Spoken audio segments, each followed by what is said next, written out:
네, 반갑습니다. 오늘 하나님께서 주신 이 말씀을 통하여 우리가 주님을 더욱더 사모하고 기뻐하는 시간 되길 주님의 이름으로 축복합니다. 저에게는 두 딸이 있습니다. 가정에서 제게 맡겨진 큰 일 중에 하나가 바로 딸들과 놀아주는 것입니다. 그래서 큰딸이 돌이 되기 전에 자주 했던 놀이가 있습니다. 그것은 깍꿍놀이였습니다. 이불로 얼굴을 가리고는 다시 나타나면서 까꿍 이렇게 하면 얼마나 좋아했는지 모릅니다. 한 번은 이불을 들고 까꿍 하면서 얼굴을 몇 번 보여주다가 이불을 올리고 난 다음에 이불을 놓음과 동시에 옆에 있는 문으로 숨은 적이 있습니다. 그때 저희 딸이 아빠가 사라진 줄 알고 얼마나 깜짝 놀랐는지 모릅니다. 그리고 주변에 열심히 두리번거리면서 아빠를 찾았습니다. 저는 아이가 울기 전에 재빠르게 짜잔 하고 나타나서 그 아이를 달래줬습니다. 그리고 큰딸이 잠시 놀랐지만 다시 나타난 아빠를 보면서 매우 행복해하고 좋아했습니다. 성경을 보면 저의 큰딸처럼 깜짝 놀란 모습을 표현하는 헬라어 단어가 있습니다. 다우마조라는 단어입니다. 이 단어는 일상에서 흔히 볼 수 없는 어떤 형상을 목격했을 때 사람들이 나타내는 반응을 묘사하기 위해 사용되는 단어입니다. 예를 들어서 마태복음 8장 27절 말씀을 보시면 그 사람들이 놀랍게 여겨 이르되 이가 어떠한 사람이기에 바람과 바다도 순종하는가 이렇게 기록되고 있습니다. 이 말씀은 예수님께서 풍랑이 치는 배 안에서 주무시고 계셨을 때 일어난 일입니다. 큰 놀이 일어나 배가 물결에 덮이게 되자 주무신 예수님을 제자들이 깨웠습니다. 잠에서 깨어난 예수님은 바람과 바다를 꾸짖으시고는 잔잔케 하셨습니다. 이때 사람들의 반응이 바로 방금 읽었던 마태복음 8장 27절 말씀입니다. 사람들이 바람과 바다를 잔잔케 하시는 하나님의 이적을 보고 놀랍게 여겼다라고 하는데 이 놀랍다는 단어가 바로 다우마조라는 단어입니다. 또한 마태복음 21장 20절 말씀은 다음과 같이 말씀합니다. 제자들이 보고 이상히 여겨 이르되 무화과 나무가 어찌하여 곧 말랐나이까.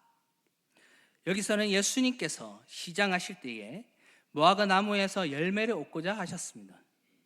그런데 잎사귀밖에 아무것도 찾지 못하셨습니다.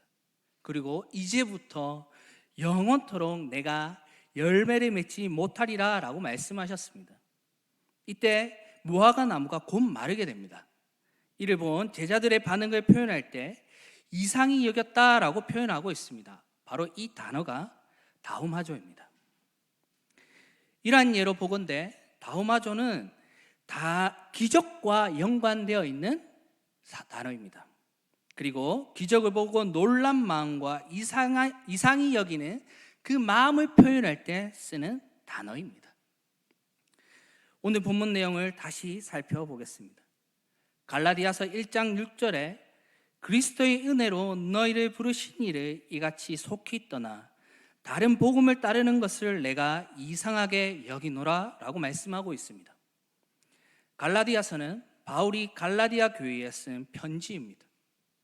이 구절에서 다우마조라는 단어가 사용되었는데 바울이 내가 이상하게 여기노라 하는 이 부분입니다. 이는 마치 기적과 이적을 본 것처럼 깜짝 놀란 마음으로 바울은 이 단어를 썼습니다. 그렇다면 과연 바울은 어떠한 기적과 이적을 보았기에 이 말씀에서 깜짝 놀란 마음을 표현하고 있을까요? 갈라디아서 1장 6절에서는 바울이 놀란 이유를 설명하고 있습니다. 그것은 갈라디아 교회의 성도들이 그리스도의 은혜로 너희를 부르신 이를 이같이 속히 떠났기 때문입니다. 여기서 그리스도의 은혜란 무엇입니까? 우리가 은혜에 대해서 잘 알다시피 은혜는 자격 없는 자에게 값없이 주시는 하나님의 선물과 호의를 말합니다. 이 은혜는 흔히 일반 은총과 특별 은총으로 나누어 설명합니다. 일반 은총은 인류 전체에게 보편적으로 베푸시는 하나님의 은혜를 말합니다. 예를 들어서 공기, 물, 햇빛, 식량과 같은 것입니다. 그런데 특별 은총은 이러한 일반 은총과 다릅니다. 특별 은총은 특별한 사람들에게만 주어지는 하나님의 은혜입니다. 다시 말해 구원받은 성도들에게만 베풀어 주시는 하나님의 특별한 은혜를 말합니다. 예를 들어 전 세계의 많은 종교인들이 기도를 합니다. 각자의 방식으로, 각자의 열심으로 기도를 합니다.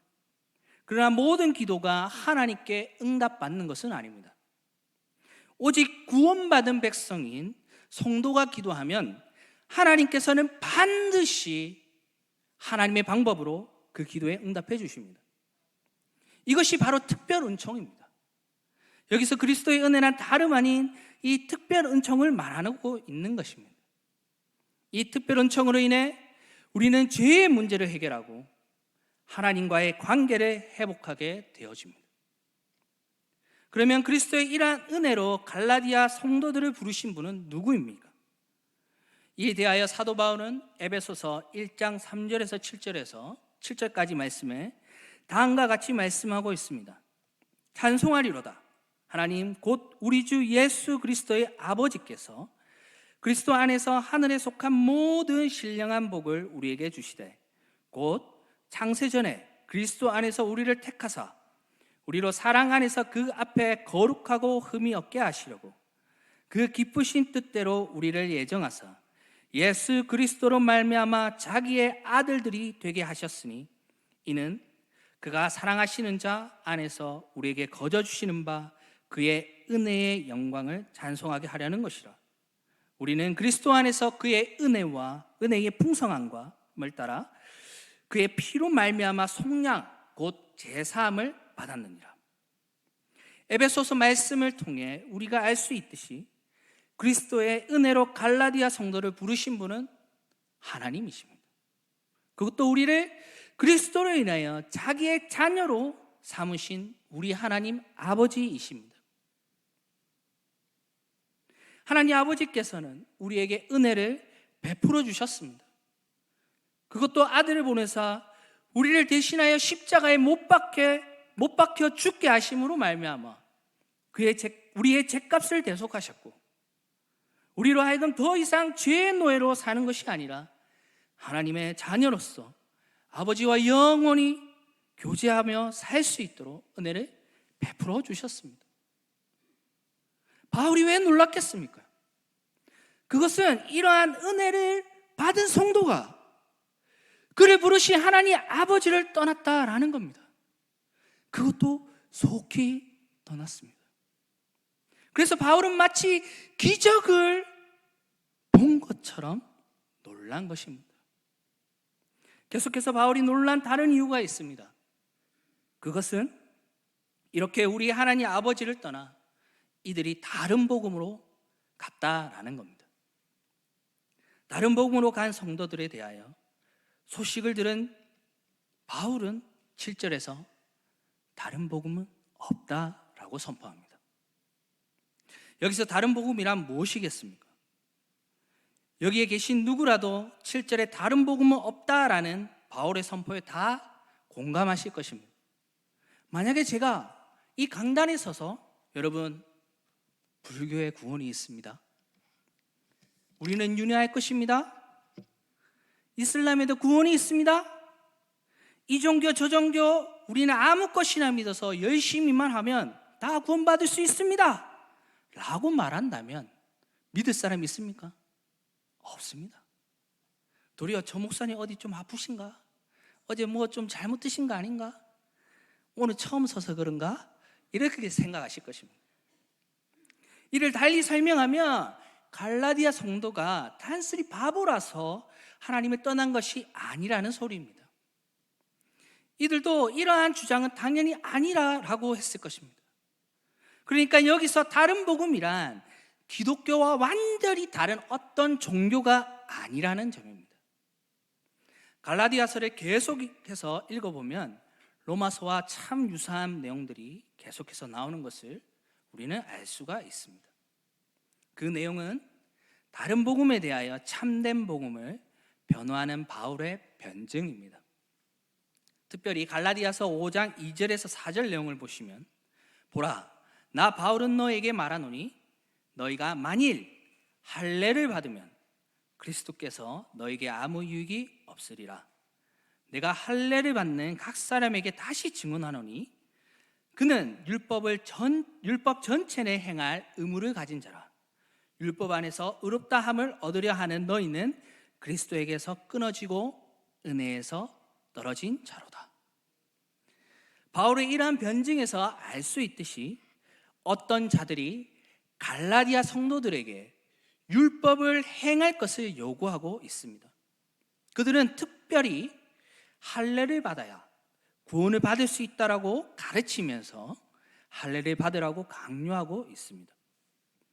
이러한 거짓된 교리로 갈라디아 성도들을 미혹하는 자들이 있었는데, 그들은 바로 율법주의자 및 유대주의자들이었습니다.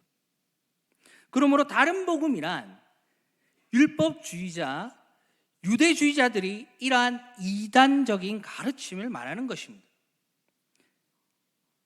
그렇다면 갈라디아 성도들이 어떻게 해서 다른 복음과 가르침에 따라 그리스도의 은혜와 갈라디아 성도들을 부르신 하나님을 속히 떠날 수가 있었을까요?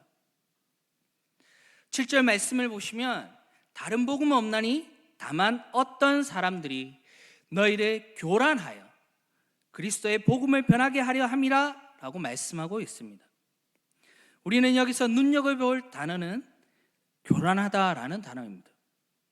이 단어는 그 원래의 뜻이 어떤 사물을 이리저리 뒤흔들어 중심을 잃게 하거나 내적인 평정심을 깨뜨려서 심히 불안하게 하는 것을 의미합니다. 이것은 곧 율법주의자들이 갈라디아 성도들의 믿음을 뒤흔들었다라는 것입니다.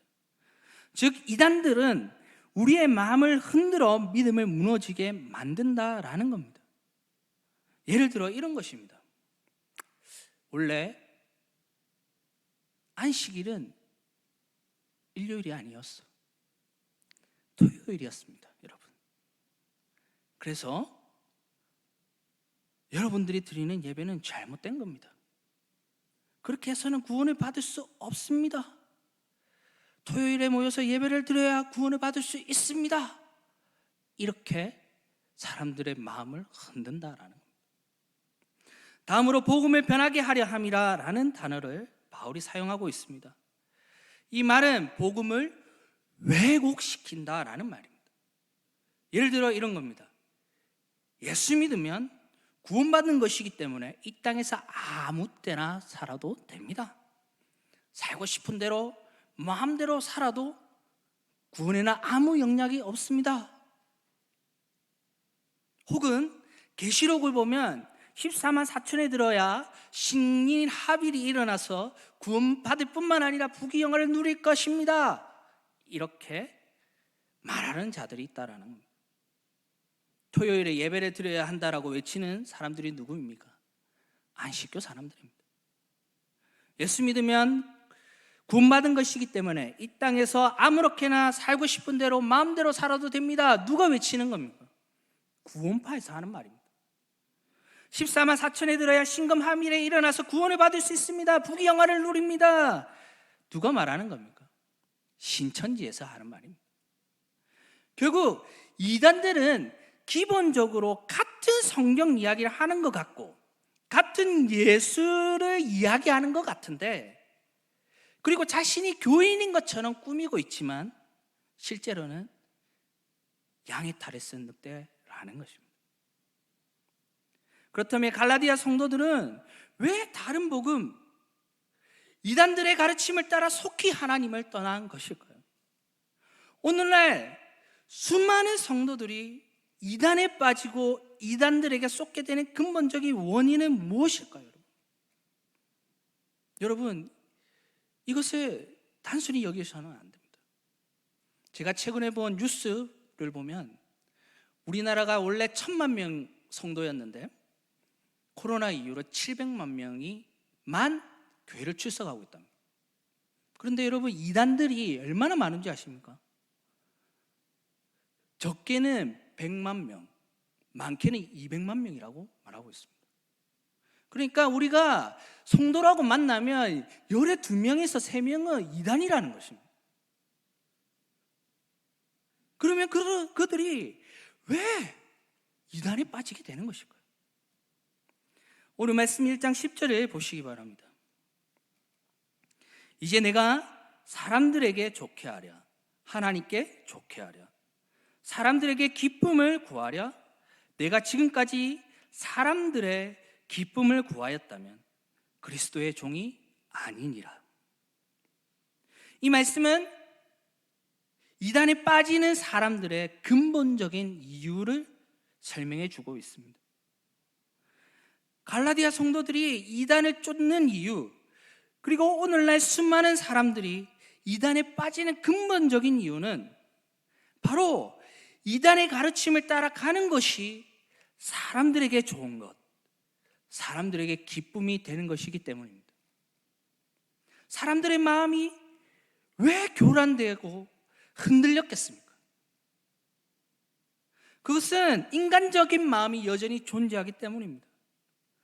복음으로 가득 차 있어 복음 가운데 흔들리지 말아야 할 이 마음 가운데 도리어 자신이 원하는 것과 자신이 하고 싶어하는 마음으로 가득 차 있는 것입니다. 그렇기 때문에 자기의 욕심에 이끌려 이단에 빠지는 것입니다. 그래서 야고보서 1장 15절에서 16절에 다음과 같이 우리에게 권면하고 있습니다. 욕심이 잉태한 즉 죄를 낳고 죄가 장성한 지 사망을 낳느니라. 내 사랑하는 형제들아, 속지 말라. 결국 이 말씀은 신앙의 삶을 살아가는 성도들의 싸움이 무엇인지를 우리에게 보여주고 있습니다. 우리가 싸우는 신앙의 전투는 하나님께서 기뻐하신 대로 살 것인가, 아니면 사람이 내가 원하는 대로 살 것인가 하는 문제라는 겁니다. 예를 들어 보겠습니다. 출애굽기 32장을 보면 금송아지 사건이 나옵니다. 출애굽기 24장 1절을 보시면 여호와께서 모세에게 이르시되 너는 산에 올라 내게로 와서 거기 있으라. 내가 그들을 가르치도록 내가 율법과 계명을 친히 기록한 돌판을 내게 주리라 라고 말씀합니다. 그래서 모세는 율법을 받기 위해 산에 올라갔습니다. 남은 백성들은 모세가 내려올 때까지 기다리고 있었습니다. 그런데 출애굽기 32장 1절 말씀을 보면 백성이 모세가 산에서 내려옴이 더딤을 보고 모여 백성이 아론에게 이르러 말하되 일어나라, 우리를 위하여 우리를 인도할 신을 만들라. 이 모세 곧 우리를 애굽 땅에서 인도하여 낸 사람은 어찌 되었는지 알지 못함이라 라고 말씀하고 있습니다. 그래서 아론은 백성들의 요구를 들어주고자 금 송아지를 만들었습니다. 그리고 출애굽기 32장 6절 말씀을 보면 이튿날에 그들이 일찍이 일어나 번제를 드리며 화목제를 드리고 백성이 앉아서 먹고 마시며 일어나서 뛰놀더라 라고 말씀하고 있습니다. 여기서 우리가 생각할 것은 이스라엘 백성이 가지고 있는 그 생각이라는 것입니다. 그들은 하나님께 제사를 드리고 화목제를 드리며 하나님 앞에서 뛰어놀았다라고 여겼습니다. 그런데 이를 본 하나님께서 성경을 통해 이스라엘 백성들이 가지고 있는 마음의 핵심을 분명히 이렇게 기록하고 있습니다. 우리를 위하여 우리를 인도할 신을 만들라. 이스라엘 백성들은 어쩌면 신을 섬기기 위해, 하나님을 섬기기 위해 이러한 행동을 했을 것입니다.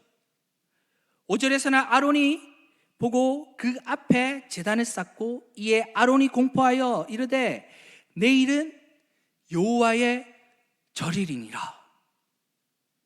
이렇게 말하면서 자신들이 이렇게 하는 것은 하나님을 위해서다라고 말을 하고 있는 것입니다. 마치 자신의 행동을 하나님과 연결시키려고 애쓰는 것 같습니다. 그러나 이러한 이스라엘 민족의 행동은 하나님을 위한 것이 아니었습니다. 그들은 자기를 위하여 신을 만들었고 먹고 마시며 일어나 뛰어놀았습니다. 그 결과 하나님께서는 7절에서 다음과 같이 말씀하셨습니다. 여호와께서 모세에게 이르시되 너는 내려가라. 내가 애굽 땅에서 인도하여 낸 내 백성이 부패하였도다. 다른 말로는 그들은 썩어 빠졌다. 그들이 타락했다. 이것이 이스라엘 민족에게 내리시는 하나님의 평가였습니다. 이러한 일은 비단 옛날 이스라엘 민족이나 갈라디아 성도들에게만 일어나는 것이 아닙니다.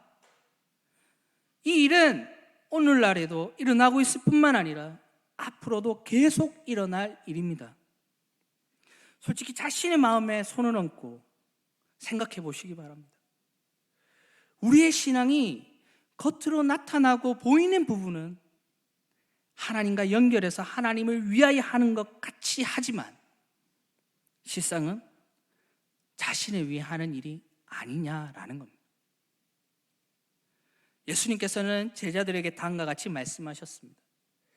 누구든지 나를 따라오려거든 자기를 부인하고 자기 십자가를 지고 나를 따를 것이니라. 예수님을 따라 사는 성도들은 늘 자기 자신을 부인하고 자기 안에 솟아나는 욕심과 자기를 위한 악한 생각들을 내려놓아야 합니다. 그리고 십자가를 날마다 져야 합니다. 그렇지 않다면 더 이상 예수님을 따라 사는 사람들이, 사는 성도들이 아니라는 겁니다.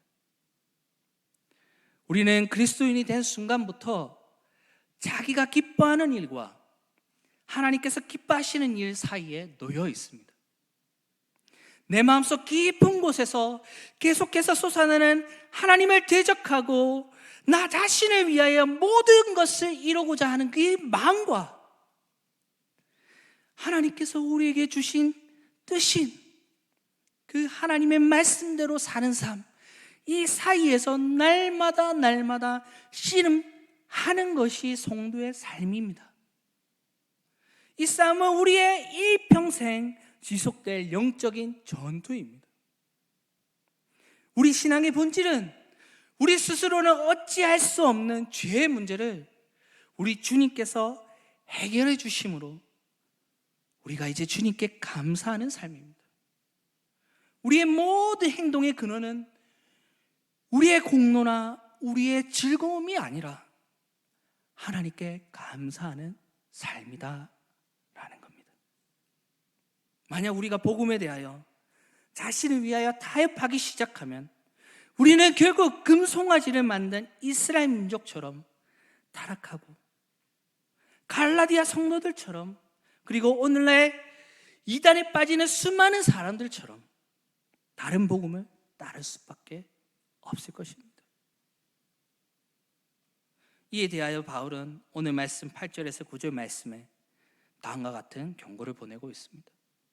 그러나 우리나 혹은 하늘로부터 온 천사라도 우리가 너에게 전한 복음 외에 다른 복음을 전하면 저주를 받을지어다. 우리가 전에 말하였거니와 내가 지금 다시 말하노니 만일 누구든지 너희가 받은 것 외에 다른 복음을 전하면 저주를 받을지어다. 그러므로 주님이 오시는 그날까지 이 땅에 살아갈 성도들에게 사도 바울은 다시 한번 이렇게 권면합니다. 이제 내가 사람에게 좋게 하랴, 하나님께 좋게 하랴, 사람들에게 기쁨을 구하랴. 내가 지금까지 사람들의 기쁨을 구하였다면 그리스도의 종이 아니니라. 사랑하는 남산 제일교회 성도 여러분, 더 이상 속지 마시기 바랍니다. 더 이상 자기 스스로를 속이지 마시기 바랍니다. 우리 마음속 깊은 곳에 타락한 본성에 쏙지 마시기 바랍니다. 하나님께서 원하시는 것은 우리의 거룩함입니다. 하나님의 사랑을 모하며 우리가 더욱 거룩함을 열망하길 바랍니다. 다른 복음은 없습니다. 우리에게 오직 십자가의 대속과 부활, 그리스도의 은혜만이 있을 뿐입니다. 그리고 하나님께 감사하는 마음으로 하나님 뜻대로 살아가는 우리의 삶만이 있을 뿐입니다. 그러므로 오늘날 예수 그리스도를 닮아 우리 자신의 마음보다 하나님께 순복하며 하나님을 기쁘시게 하는 삶 사는 남산제일교회 성도님 되길 주님의 이름으로 축원합니다. 기도하겠습니다. 하나님 감사합니다. 하나님, 우리가 일평생 어떤 마음으로 살아야 하겠습니까? 나 자신을 위해 살아야 하겠습니까? 아니면 하나님 뜻을 받들어 주님께서 기뻐하시는 마음으로 살아야 하겠습니까? 주님, 우리가 일평생 주님께서 기뻐하신 그 뜻대로 살아갈 수 있도록 오늘도 우리에게 은혜 부어주시고 우리의 심령을 주장하시며 오직 주님의 그 거룩하신 그 존재만을 사랑하는 우리 성도님들 될 수 있도록 주님 오늘도 축복 내려 주옵소서. 감사드립니다. 예수님의 이름으로 기도드렸습니다.